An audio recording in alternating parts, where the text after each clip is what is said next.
আজকে তোমাদের শোনাবো একটা সত্যি ঘটনা। ঘটনাটা আমার নিজের জীবনে ঘটেছিল প্রায় ৩ বছর আগে, যখন আমি আর আমার দুই বন্ধু তীর্থ আর শুভু একসাথে গিয়েছিলাম তারাপীঠে। তখন শীতকাল পড়তে শুরু করেছে, নভেম্বরের শেষ দিক। কলকাতার ভিড় ভাট্টা আর টানা কাজের চাপ থেকে একটু বেরোতে আমরা তিনজন ঠিক করলাম দুদিনের জন্য কোথাও ঘুরে আসব। প্রথমে দীঘা বা পুরী নিয়ে কথা হচ্ছিল, কিন্তু শেষে তীর্থ বল, চলা তারাপীঠে আই। অনেকদিন কোথাও আধ্যাত্মিক জায়গায় যাওয়া হয়নি। আমরা কেউই আপত্তি করিনি, বরং ব্যাপারটা একটু অন্যরকম লাগছিল। ছোটবেলা থেকেই তারাপীঠে নিয়ে নানা রহস্যময় গল্প শুনে এসেছি, বিশেষ করে শ্মশান, তান্ত্রিক, রাতের পুজো, এসব নিয়ে মানুষের মুখে মুখে অনেক গল্প প্রচলিত আছে। যদিও এসব আমি খুব একটা বিশ্বাস করতাম না। আমার মনে হতো বেশিরভাগই মানুষের বানানো বাড়িয়ে বলা গল্প। সেদিন সকালে আমরা ট্রেনে রওনা দিলাম। ট্রেনের জানলার বাইরে কুয়াশা ঢাকা মাঠ, দূরে ছোট ছোট গ্রাম আর ঠান্ডা হাওয়া, সব মিলিয়ে ট্রিপটা দারুণ শুরু হয়েছিল। শুভ ছিল সবথেকে চঞ্চল, পুরো রাস্তা জুড়ে ও মজা করেছিল। আর তীর্থ বড়র মতো একটু চুপচাপ স্বভাবের, মাঝে মাঝে জানলার বাইরে তাকিয়ে থাকছিল। দুপুরের দিকে আমরা তারাপীঠ পৌঁছলাম। স্টেশন থেকে বেরোতেই কেমন একটা আলাদা পরিবেশ টের পেলাম। চারদিকে ধূপের গন্ধ, লাল কাপড় পরে থাকা সাধু, দোকানে দোকানে মা তারার ছবি আর মানুষের ভিড়। কিন্তু সেই ভিড়ের মাঝেও যেন একটা অদ্ভুত ভারী অনুভূতি ছিল, যেন জায়গাটার বাতাসের মধ্যেই কিছু একটা চাপ বা পড়ে আছে। আমরা আগে থেকেই কোনো হোটেল বুক করিনি, ভাবছিলাম গিয়ে দেখে একটা ঠিক করে নেব। স্টেশন থেকে অটো নিয়ে মন্দিরের কাছাকাছি পৌঁছে কয়েকটা হোটেল দেখলাম, কিন্তু সমস্যা হলো সেদিন নাকি হঠাৎ অনেক ভিড় ছিল। বেশিরভাগ হোটেল ফুল। প্রায় ১ ঘন্টা ঘোরাঘুরির পর আমরা একটু বিরক্ত হয়ে পড়লাম। তখন সন্ধ্যা নেমেছে, রাস্তার লাইট জ্বলেছে, দূরে মন্দিরের ঘণ্টার আওয়াজ ভেসে আছে। ঠিক তখনই একটা সরু গলির ভেতর আমরা একটা পুরনো হোটেল দেখতে পেলাম। হোটেলটার নাম ছিল হোটেল মহামায়া নিবাস। বাইরে থেকে দেখেই বোঝা যাচ্ছিল হোটেলটা খুব একটা নতুন নয়। দেয়ালের রং উঠে গেছে, সাইনবোর্ডের অর্ধেক লাইট নষ্ট, আশেপাশে তেমন লোকজনও ছিল না। শুভ বলল, এখানে থাকবো নাকি? দেখে তো ভূতের বাড়ি লাগছে। ও মজা করেই বলেছিল, কিন্তু জানি না কেন কথাটা শুনে আমার বুকের ভেতর হালকা একটা কাঁপুনি হয়েছিল। আমরা ভিতরে ঢুকলাম। রিসেপশনে বসেছিল একটা বয়স্ক লোক, বয়স ৬০-এর কাছাকাছি। কেমন যেন অদ্ভুত দৃষ্টি, আমাদের দিকে একদৃষ্টিতে তাকিয়েছিল। আমি বললাম, রুম পাব? লোকটা কিছুক্ষণ চুপ করে থেকে বলল, একটাই রুম আছে। ৩ জন থাকতে পারবে? লোকটা ধীরে মাথা নাড়ল। তারপর রেজিস্টারে নাম লিখতে লিখতে আমি খেয়াল করলাম পুরো লবিটা একদম নিস্তব্ধ। কোথাও কোন মানুষের আওয়াজ নেই, অথচ এত বড় হোটেলে একটা লোকও নেই কেন? তীর্থ তখন হঠাৎ আমাকে আস্তে করে বলল, তোদের কেমন যেন অদ্ভুত লাগছে না? আমি হেসে বললাম, আরে ধুর, পুরনো হোটেল তো, তাই লাগছে। কিন্তু সত্যি বলতে তখন আমার নিজেরও কেমন যেন অস্বস্তি হয়েছিল। লোকটা আমাদের একটা পুরনো চাবি দিল, তারপর খুব নিচু গলায় বলল, রাত বেশি হলে দরজা খুলবেন না। আমরা প্রথমে ভেবেছিলাম লোকটা হয়তো সাধারণ সাবধানতা হিসেবে বলছে। শুভ আবার হাসতে হাসতে বলল, ভূত আসে নাকি? লোকটা কোন উত্তর দিল না, শুধু কেমন ফ্যাকাশে মুখে আমাদের দিকে তাকিয়ে রইল। আমাদের রুমটা ছিল ৩ তলায়। সিঁড়ি দিয়ে উঠতে উঠতে একটা জিনিস খেয়াল করলাম, পুরো করিডোরটা অস্বাভাবিক ঠান্ডা, যেন বাইরে থেকে অনেক বেশি ঠান্ডা। আমরা ৩ জনে চুপ করে গেলাম। শুভ বলল, কে রে? কোন উত্তর নেই। আমি দরজার কাছে গিয়ে আইহোল দিয়ে বাইরে তাকালাম। করিডোর ফাঁকা, একদম ফাঁকা। আমি বললাম, কেউ নেই তো। ঠিক তখনই থক থক থক দরজায় 3 বার নক পড়ল। আমার বুক ধরফর করতে লাগল। শুভু এবার একটু সিরিয়াস হয়ে গেল। খুলবি? আমি বললাম, না, আগে জিজ্ঞেস কর। তীর্থ দরজার দিকেই তাকিয়েছিল। ওর মুখটা কেমন ফ্যাকাশে লাগছিল। শুভু জোরে বলল, কে? কয়েক সেকেন্ড কোন আওয়াজ নেই। তারপর খুব আস্তে একটা মহিলা কণ্ঠ শোনা গেল, দরজাটা খুলুন। গলাটা শুনে আমার শরীর ঠান্ডা হয়ে গিয়েছিল। কেন জানি না, সেই গলায় কেমন যেন অস্বাভাবিক কিছু ছিল, যেন খুব দূর থেকে আওয়াজটা আসছে। শুভু ফিসফিস করে বলল, হোটেলের কেউ হবে নাকি? আমি বললাম, এই রাতে? দয়া করে দরজাটা খুলুন। এবার তীর্থ হঠাৎ উঠে বসে বলল, দরজা খুলবি না। ওর গলায় এমন ভয় আমি আগে কখনো শুনিনি। আমরা দুজন অবাক হয়ে ওর দিকে তাকালাম। তীর্থ বলল, আমি বারান্দা থেকে একটু আগে একটা জিনিস দেখেছি। কি? ও কাঁপা গলায় বলল, করিডোরের শেষে একটা মেয়ে দাঁড়িয়েছিল, চুল মুখের সামনে, আর ওর পা মাটিতে ছিল না। আমরা প্রথমে ভাবলাম ও মজা করছে, কিন্তু তীর্থের মুখ দেখে বোঝা যাচ্ছিল ও সত্যিই ভয় পেয়েছে। ঠিক তখনই দরজায় আবার নক পড়ল, এবার অনেক জোরে। ধাম ধাম। পুরো দরজাটা কেঁপে উঠল। আমরা তিনজনই চমকে উঠলাম। তারপর আচমকা সব চুপ, একদম নিস্তব্ধ। কয়েক সেকেন্ড পর আমরা আবার সেই হাঁটার শব্দ শুনলাম, টক টক টক। ধীরে ধীরে শব্দটা দূরে সরে গেল। আমরা কেউ আর সেদিন মজা করিনি। ঘরের লাইট জ্বালিয়েই বসে রইলাম। রাত তখন প্রায় 1টা। আমি বললাম, হয়তো কেউ প্র্যাঙ্ক করছিল, কিন্তু কথাটা আমি নিজেই বিশ্বাস করতে পারছিলাম না। কারণ দরজায় নক পড়ার সময় আমি স্পষ্ট অনুভব করেছিলাম দরজার ওপাশে যাই থাকুক সেটা স্বাভাবিক কিছু নয়। তারপর প্রায় আধ ঘন্টা সব শান্ত ছিল। আমরা একটু রিল্যাক্স করছিলাম, এমন সময় হঠাৎ বাথরুমের ভেতর থেকে কল চলার শব্দ এলো। শশ, যেন পুরো জোরে জল পড়ছে। শুভু বিরক্ত হয়ে বলল, কে কল খুলে রেখেছিস? আমরা কেউই খুলিনি। আমি ধীরে ধীরে বাথরুমের দিকে এগোলাম। বাথরুমের দরজা বন্ধ ছিল, কিন্তু ভিতর থেকে স্পষ্ট যে বোলের শব্দ আসছিল। আমি সাহস করে দরজাটা ঠেলে খুললাম। ভিতরে ঢুকেই আমার বুকের রক্ত যেন হিম হয়ে গেল। বেসিনের কলটা সত্যিই খোলা ছিল, আর আয়নার ওপর ভেজা আঙুল দিয়ে কেউ একটা শব্দ লিখে রেখেছে, চলে যাও। আমার হাত পা ঠান্ডা হয়ে গিয়েছিল। আমি চিৎকার করে পিছিয়ে এলাম। শুভু আর তীর্থ দৌড়ে ভিতরে ঢুকল। ওরাও লেখাটা দেখে জমে গেল। আমরা কেউই আর কথা বলতে পারছিলাম না। শুভ কাপা গলায় বলল, এটা কে করো? আমি বললাম, আমরা তো কেউ করিনি। তীর্থ তখন হঠাৎ বলল, আমি বলেছিলাম না এখানে কিছু আছে। ঠিক তখনই গভীর ঘরের লাইটটা একবার জলে নিভে গেল। ঠিক তারপর আবার জ্বলে উঠল, তারপর আবার নিভল। এবার পুরো ঘর অন্ধকার। শুধু বাইরে করিডোরের হালকা নীল আলো দরজার নিচে দিয়ে ভিতরে আসছে। আর সেই অন্ধকারের মধ্যেই আমরা শুনলাম খুব আস্তে একটা হাসির শব্দ, একটা মহিলার হাসি, খিলখিল খিলখিল। আমাদের ঘরের ভিতর থেকেই আওয়াজটা আসছিল। শুভ ভয়ে মোবাইলে টর্চ জ্বালান।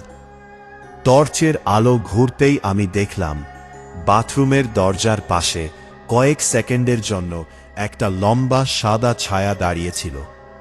লম্বা চুল, মুখ দেখা যাচ্ছে না, আর তারপরেই সেটা মিলিয়ে গেল।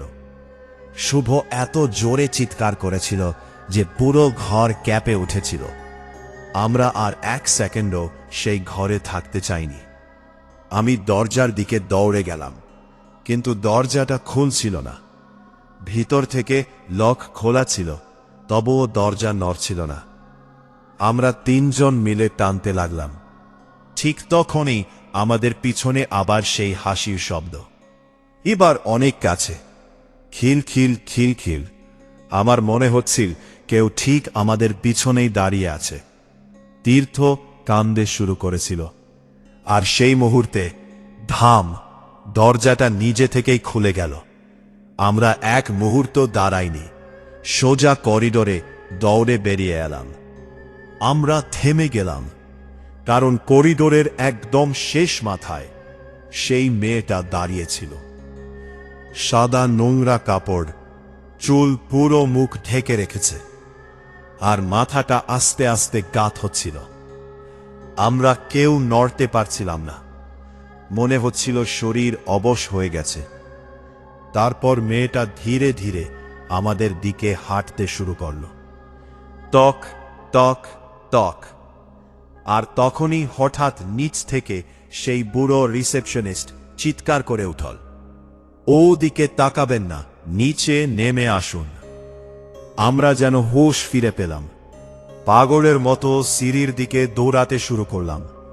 পিছনে তখনও সেই হাঁটার শব্দ আসছিল, টক টক টক। আর ঠিক সিঁড়ির মুখে পৌঁছে আমি শেষবার পিছনে তাকিয়েছিলাম, আর যা দেখেছিলাম সেটা আজও ভুলতে পারিনি। মেয়েটা তখন আর হাঁটছিল না, ও ছাদের গায়ে উল্টো হয়ে ঝুলেছিল, আর ধীরে ধীরে আমাদের দিকেই এগিয়ে আসছিল।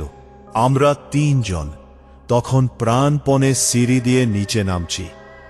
বুকের ভিতর হৃদপিণ্ডা এত জোরে ধক ধক করেছিল যে মনে হচ্ছিল এই বুঝি ফেটে বেরিয়ে আসবে। পিছনে তাকানোর সাহস আমাদের কারও ছিল না, কিন্তু তবুও মনে হচ্ছিল সেই জিনিসটা এখনো আমাদের পিছনেই আছে, খুব কাছে। সিঁড়ির প্রতিটা ধাপে ধাপে যেন ঠান্ডা আরও বাড়ছিল, নিঃশ্বাসের সঙ্গে ধোঁয়া বেরোচ্ছিল মুখ থেকে। অথচ নভেম্বর মাসেও এত ঠান্ডা হওয়ার কথা নয়। নিচে নেমে রিসেপশনের সামনে এসে আমরা হাঁপাতে হাঁপাতে দাঁড়ালাম। সেই বুড়ো লোকটা তখন দরজার দিকে তাকিয়ে কাঁপছিল, মুখে রক্ত নেই, হাতে একটা রুদ্রাক্ষের মালা। আমাদের দেখেই সে তাড়াতাড়ি উঠে দাঁড়াল। বলেছিলাম দরজা খুলবেন না। শুভ প্রায় চিৎকার করে উঠল, ওটা কি জিনিস? লোকটার সঙ্গে সঙ্গে আমাদের মুখ চেপে ধরো, আস্তে কথা বলুন। রাতে ওর নাম নিতে নেই। ওর চোখে এমন আতঙ্ক ছিল যেটা অভিনয় হতে পারে না। আমি বললাম, আমরা এখনই এখান থেকে চলে যাব। লোকটা মাথা নাড়ল, এখন পারবেন না। কেন? রাত ৩টার পর বাইরে বেরোনো ঠিক না, বিশেষ করে আজকের রাতে না। তীর্থ কাপা গলায় বলল, আজকের রাতে কি আছে? লোকটা কিছুক্ষণ চুপ করে রইল, তারপর ধীরে ধীরে বলল, আজ অমাবস্যা। কথাটা শুনেই যেন পুরো হোটেলের পরিবেশ আরও ভারী হয়ে গেল। দূরে কোথাও একটা কুকুর ডেকে উঠল, তারপর আবার নিস্তব্ধতা। লোকটা আমাদের রিসেপশনের পাশের একটা ছোট ঘরে নিয়ে গেল। ঘরটায় একটা পুরনো সোফা আর টেবিল ছিল। সে দরজা বন্ধ করে দিল। তারপর আস্তে করে বলল, আপনারা যা দেখেছেন সেটা প্রথম না। আমাদের শরীর কাঁপছিল। শুভ বলল, মানে? লোকটা গভীর নিঃশ্বাস ফেলল। প্রায় ৫ বছর আগে এই হোটেলে একটা মেয়ে মারা গিয়েছিল। আমাদের গা শিউরে উঠল। লোকটা বলতে শুরু করল, মেয়েটার নাম ছিল নন্দিতা। কলকাতা থেকে এসেছিল তার স্বামীর সঙ্গে। প্রথমে সব ঠিকই ছিল, কিন্তু এক রাতে হঠাৎ ও নিখোঁজ হয়ে যায়। তো কোথাও চলে গেছে। কিন্তু ৩ দিন পর লোকটা থেমে গেল। আমি বললাম, তারপর? সে ফিসফিস করে বলল, ৩ তলার ওই রুমের বাথরুমে ওর লাশ পাওয়া যায়। আমাদের বুকের ভিতর ঠান্ডা একটা স্রোত নেমে গেল। কিভাবে মারা গিয়েছিল? লোকটা এবার সরাসরি উত্তর দিল না, শুধু বলল, ওর শরীরের অবস্থা ভালো ছিল না। পুলিশও পুরো ব্যাপারটা বুঝতে পারেনি। তারপর থেকেই ওই রুমে অদ্ভুত জিনিস শুরু হয়। আমি বললাম, তাহলে রুমটা বন্ধ করেননি কেন? লোকটা মাথা নিচু করে বলল, করেছিলাম, কিন্তু তারপরও ও বেরিয়ে আসে। ঠিক তখনই থপ, উপরে কোথাও ভারী কিছু পড়ার শব্দ হলো। আমরা সবাই চমকে উঠলাম। তারপর আবার ঠপ ধপ, কেউ দৌড়ে বেড়াচ্ছে। লোকটার মুখ ফ্যাকাশে হয়ে গেল। ও বুঝে গেছে আপনারা নিচে নেমে এসেছেন। আমার পুরো শরীর কাঁপছিল। আমি বললাম, পুলিশ ডাকুন। লোকটা কেমন তিক্ত হেসে বলল, পুলিশ অনেকবার এসেছে, কেউ কিছু পায়নি। শুভু রেগে গিয়ে বলল, আমরা কিন্তু যা দেখেছি সব বলবো। লোকটা এবার আমাদের দিকে তাকাল। তারপর খুব নিচু গলায় বলল, আপনারা যা দেখেছেন পুলিশও সেটা দেখেছিল। আমাদের গলা শুকিয়ে গেল। তারপর একজন অফিসার পাগল হয়ে গিয়েছিল। ঘরের ভিতর হঠাৎ যেন বাতাস ভারী হয়ে উঠল। আমরা কেউ কথা বলছিলাম না। ঠিক তখনই রিসেপশনের বাইরে ঘণ্টা বাজল। টিং টিং টিং। মাঝরাতে হোটেলের ঘণ্টা। লোকটা জমে গেল। ধীরে ধীরে দরজার দিকে তাকাল। আবার টিং টিং। আমি ফিসফিস করে বললাম, কে এসেছে? এ বলল, ও। আমাদের বুকের ভিতর যেন বরফ ঢেলে দিল কেউ। ঘণ্টাটা এবার আরো জোরে বাজতে লাগল।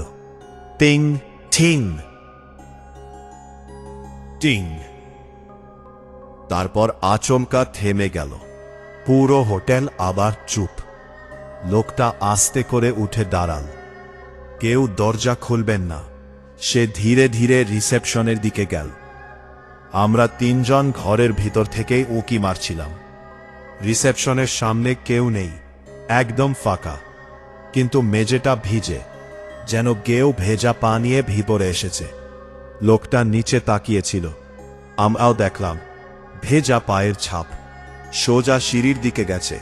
আর সেই ছাপগুলো মানুষের পায়ের মতো নয়, উল্টো। আমার গা কাটা দিয়ে উঠল।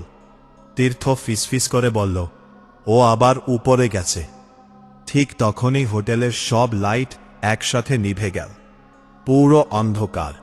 শুভ মোবাইলের টর্চ জ্বালাল, কিন্তু আলো কাঁপছিল। সেই অন্ধকারের মধ্যেই আমরা শুনলাম খুব আস্তে কারো কান্না, একটা মেয়ের কান্না।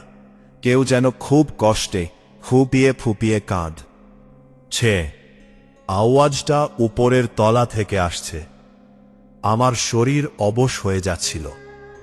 লোকটা তখন জপ করতে শুরু করেছে, জয় তারা মা, জয় তারা মা। হঠাৎ করেই কান্নাটা থেমে গেল। তারপর খিলখিল করে হাসির শব্দ, একদম আগের মতো, কিন্তু এবার অনেক জোরে, যেন পুরো হোটেলের চারদিক থেকে আওয়াজটা আসছে। আমরা তিনজন একসাথে দাঁড়িয়েছিলাম। কারো সাহস হচ্ছিল না নড়ার। তারপর সিঁড়ির দিক থেকে একটা আওয়াজ এলো, টক টক টক। কেউ নামছে ধীরে ধীরে। প্রতিটা শব্দ যেন বুকের ভিতর আঘাত করেছিল।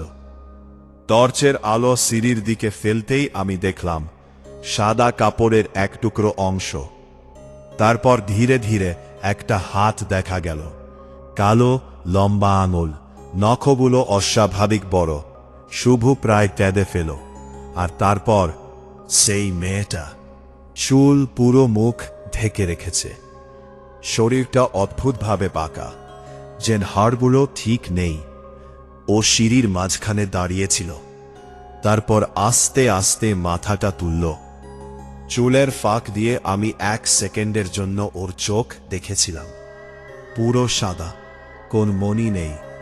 আমার বুকের রক্ত হিম হয়ে গেল। লোকটা হঠাৎ চিৎকার করে উঠল, চোখ নামান। আমরা সঙ্গে সঙ্গে নিচে তাকালাম। ঠিক তখনই একটা ভয়ঙ্কর চিৎকারে পুরো হোটেল কেঁপে উঠল। এমন আওয়াজ আমি জীবনে শুনিনি।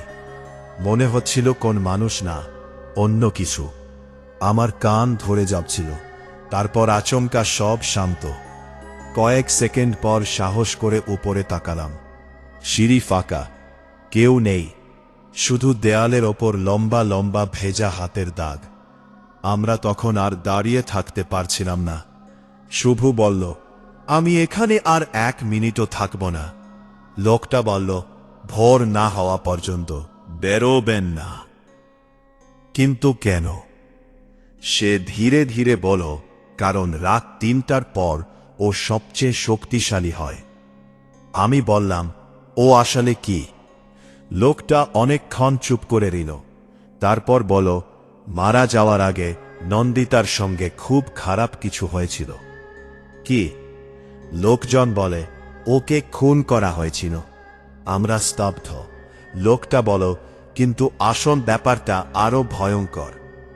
সে জানাল, নন্দিতা আর তার স্বামী সেই সময় তারাপীঠে এসেছিল সন্তান লাভের মানত নিয়ে। কিন্তু নন্দিতার স্বামী নাকি গোপনে কিছু তান্ত্রিক কাজের সঙ্গে জড়িয়ে পড়ে। এক তান্ত্রিক তাকে নাকি বলেছিল বিশেষ এক পুজো করলে তার অনেক টাকা আর ক্ষমতা হবে। সেই পুজোর জন্য দরকার ছিল একজন জীবিত নারী। আমাদের বুকের ভিতর কাঁপুনি শুরু হয়ে গেল। লোকটা বল, সেদিন রাতে ওই 3 তলার ঘরেই পুজো হয়েছিল। তীর্থ কাঁপা গলায় বল, তারপর? লোকটা নিচু স্বরে বল, সকালবেলা শুধু নন্দিতার লাশ পাওয়া যায় আর ওর স্বামী উধাও। ঘরের ভিতর ঠান্ডা আরো বেড়ে গেল। আমি বললাম, পুলিশ ধরতে পারেনি? টা মাথা নাড়ল, না। কিন্তু সেই রাতের পর থেকে মাঝে মাঝে এই হোটেলে মানুষ ওকে দেখতে পায়। শুভ ফিসফিস করে বলল, আমরা তাহলে? লোকটা আমাদের কথার মাঝখানেই থামিয়ে দিল। কারণ ঠিক তখনই উপরে আমাদের রুমের দিক থেকে একটা মহিলা গলা ভেসে এল, ফিরে আসো। আমার পুরো শরীর অবশ হয়ে গে, কারণ গলাটা আমার মায়ের গলার মতো শোনাচ্ছিল। আমি হতবাক হয়ে গেলাম। মা! লোকটা সঙ্গে সঙ্গে চিৎকার করল, ওর ডাকে সাড়া দেবেন না। আমার মাথা ঝিমঝিম করছিল। আবার সেই গলা, বাবু উপরে আয়। এবার একদম স্পষ্ট, হুবহু আমার মায়ের গলা। আমি কয়েক পা সিঁড়ির দিকে এগিয়েও গিয়েছিলাম। ঠিক তখনই তীর্থ আমাকে জোরে ধরে ফেলল। পাগল নাকি? আমি যেন হুঁশ ফিরে পেলাম। ঘামতে শুরু করেছিলাম। লোকটা বলল, ও মানুষের প্রিয়জনের গলায় ডাকে। শুভ বলল, এটা কিভাবে সম্ভব? কেউ উত্তর দিল না। হঠাৎ বাইরে ঝড় শুরু হল। জানলাগুলো কাঁপতে লাগল। বজ্রপাতের আলোয় পুরো রিসেপশন একবার সাদা হয়ে যাচ্ছিল। আর সেই আলোয়তেই আমি দেখলাম রিসেপশনের আছের দরজার ওপাশে কেউ দাঁড়িয়ে আছে। সাদা কাপড়, লম্বা চুল। আমি চিৎকার করে উঠলাম। সবাই দরজার দিকে তাকাল। কিন্তু পরের বজ্রপাত হতেই সেখানে কেউ নেই। ঠিক তখনই আমাদের পিছন থেকে খুব আস্তে একটা গলা এল, তোমরা কেন এসেছি এখানে? আমরা ঘুরে দাঁড়ালাম আর দেখলাম সেই মেয়েটা এবার আমাদের ঠিক পিছনে দাঁড়িয়ে আছে। সেই মুহূর্তে আমাদের শরীরের ভেতর যেন রক্ত চলাচল বন্ধ হয়ে গিয়েছিল। সেই মেয়েটা, না, ওকে মানুষ বলা যায় না, আমাদের একদম পিছনে দাঁড়িয়েছিল। এত কাছে যে ওর শরীর থেকে আসা পচা গন্ধটা স্পষ্ট টের পাচ্ছিলাম। মনে হচ্ছিল বহুদিনের পুরনো ভেজা মৃতদেহের গন্ধ। ওর মাথাটা অস্বাভাবিকভাবে একদিকে কাত হয়েছিল। চুলের ফাঁক দিয়ে সাদা চোখ দুটো দেখা যাচ্ছিল, আর ঠোঁটের কোণ থেকে কালো রঙের কিছু একটা ধীরে ধীরে গড়িয়ে পড়ছিল। আমরা কেউ নড়তে পারছিলাম না। পুরো শরীর যেন পাথর হয়ে গিয়েছিল। তারপর ও আবার বলল, তোমরা কেন এসেছি? গলাটা এবার একসাথে অনেকগুলো মানুষের মতো শোনাচ্ছিল, যেন একটা গলার ভিতর আরো অনেক গলা লুকিয়ে আছে। ঠিক তখনই সেই বুড়ো রিসেপশনিস্ট হঠাৎ নিজের গলা ফাটিয়ে চিৎকার করল, জয় তারা মা! সঙ্গে সঙ্গে সে হাতে থাকা রুদ্রাক্ষের মালাটা সেই জিনিসটার দিকে ছুঁড়ে মারল। আর তারপর যা হলো সেটা আমি আজও বিশ্বাস করতে পারি না। মেয়েটা একটা ভয়ঙ্কর চিৎকার করে পিছনে সরে গেল। পুরো হোটেল কেঁপে উঠল সেই আওয়াজে। রিসেপশনের কাঁচ ফেটে গেল। আমরা তিনজন তখন সুযোগ বুঝে দৌড়ে ঘরের দিকে এগিয়ে যাই। এক কোণায় চলে গেলাম। মেয়েটা দেয়ালের গায়ে উঠে গিয়েছিল। হ্যাঁ, ঠিক টিকটিকির মতো দেয়ালের গায়ে। ওর হাত পা অস্বাভাবিকভাবে ব্যাঙ্কে যাচ্ছিল, চুলগুলো ঝুলে মেজে ছুঁয়ে যাচ্ছিল, আর ও আমাদের দিকেই তাকিয়েছিল। লোকটা তখন কাপা গলায় মন্ত্র পড়ছে, ও ক্রিং কালিকায়ে নমঃ। মেয়েটা ধীরে ধীরে হাসতে শুরু করল, খিলখিল খিলখিল। তারপর আচমকা পুরো লবির সব জিনিসপত্র কাঁপতে শুরু করল। চেয়ার উল্টে গেলে, দেয়ালে টাঙানো ছবি পরে ভেঙে গেলে, জানালাগুলো নিজে নিজে খুলে বন্ধ হতে লাগল। আমি বুঝে গিয়েছিলাম, আমরা যদি এখন থেকে বেরোতে না পারি তাহলে বাঁচব না। হঠাৎ তীর্থ চিৎকার করে উঠল, ওদিকে দেখ। আমরা তাকিয়ে দেখলাম রিসেপশনের পিছনের দেয়ালে একটা পুরনো কালো সাদা ছবি টাঙানো। বজ্রপাতের আলোয় ছবিটা পরিষ্কার দেখা গেলে। ছবিতে একটা মেয়ে দাঁড়িয়ে আছে, সাদা শাড়ি, আর মুখটা হুবহু সেই জিনিসটার মতো। ছবির নিচে লেখা ছিল, নন্দিতা সেন, 1998, 2018। আমার বুকের ভিতর কাঁপুনি শুরু হয়ে গেল। ঠিক তখনই মেয়েটা আবার দেয়াল থেকে নিচে নামল। ধীরে ধীরে ওর হাড় ভাঙার মতো শব্দ হচ্ছিল, মট মট মট। তারপর মাটিতে নেমে আমাদের দিকে এগোতে লাগল। লোকটা চিৎকার করে বলল, ওর চোখের দিকে তাকাবেন না। কিন্তু তৎক্ষণে শুভ ভুল করে তাকিয়ে ফেলেছিল, আর সঙ্গে সঙ্গে ও যেন অন্য মানুষ হয়ে গেল। ও স্থির হয়ে দাঁড়িয়ে রইল, চোখ দুটো ফাঁকা। আমি ঝাঁকিয়ে বললাম, শুভ। কোন উত্তর নেই। মেয়েটা তখন ওর একদম সামনে এসে দাঁড়িয়েছে, ধীরে ধীরে হাত বাড়াচ্ছে, নখগুলো অস্বাভাবিক বড়। ঠিক তখনই লোকটা পকেট থেকে ছোট একটা লাল কাপড় বের করে শুভর গায়ে ছুঁয়ে দিল। শুভ যেন ঘর থেকে বেরিয়ে এলো, আর সঙ্গে সঙ্গে ভয়ে চিৎকার করে পিছিয়ে গেলে। লোকটা বলল, ও মানুষকে নিজের দিকে টেনে নে। আমি কাঁপা গলায় বললাম, এখন কি করব?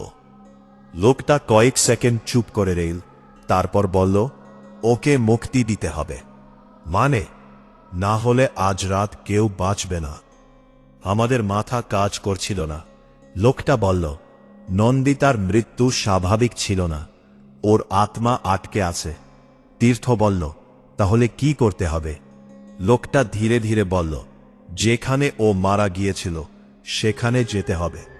আমরা একসাথে চিৎকার করে উঠলাম, ওই রুমে? লোকটা মাথা নাড়ল, ওখানেই সব শেষ করতে হবে। বাইরে তখন প্রচণ্ড ঝড়, পুরো হোটেল কাঁপছে, আর সেই জিনিসটা আমাদের সামনে দাঁড়িয়ে হাসছে। আমার মনে হচ্ছিল আমি দুঃস্বপ্ন দেখছি, কিন্তু পরের ঘটনাটা আরো ভয়ঙ্কর ছিল। হঠাৎ মেয়েটা নিজের মাথাটা ধীরে ধীরে ঘুরিয়ে ফেল, আর এবার ও সরাসরি আমার দিকে তাকাল। চুলের ফাঁক দিয়ে ওর মুখ দেখা যাচ্ছিল, অর্ধেক মুখ পুড়ে গেছে, চামড়া ঝুলে পড়েছে, আর ঠোঁটের ভিতর কালো দাঁত। ও আস্তে করে বলল, তুই দেখবি কি হয়েছিল। তবে আচমকা আমার মাথার ভিতর যেন বিস্ফোরণ হলো, চারপাশ অন্ধকার হয়ে গেল। আমি যেন অন্য কোথাও চলে গেলাম। আমি দেখতে পাচ্ছিলাম সেই 3 তলার রুম, কিন্তু ঘরটা আগের চেয়ে আলাদা। মেঝেতে লাল রং দিয়ে অদ্ভুত চিহ্ন আঁকা, চারদিকে মোমবাতি ঝলছে, আর ঘরের মাঝখানে বাঁধা একটা মেয়ে, নন্দিতা।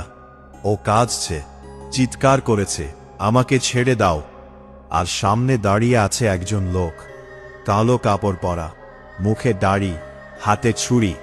আমি বুঝে গেলাম ও নন্দিতার স্বামী, আর তার পাশে দাঁড়িয়ে এক তান্ত্রিক। ও মন্ত্র পড়ছে, ঘরের বাতাস ভারী হয়ে উঠছে। নন্দিতা প্রাণপণে কাঁদছে, তুমি এমন করছো কেন? কিন্তু লোকটা হাসছিল। তারপর সে ধীরে ধীরে ছুরিটা তুলো। আমি চিৎকার করে উঠলাম, না!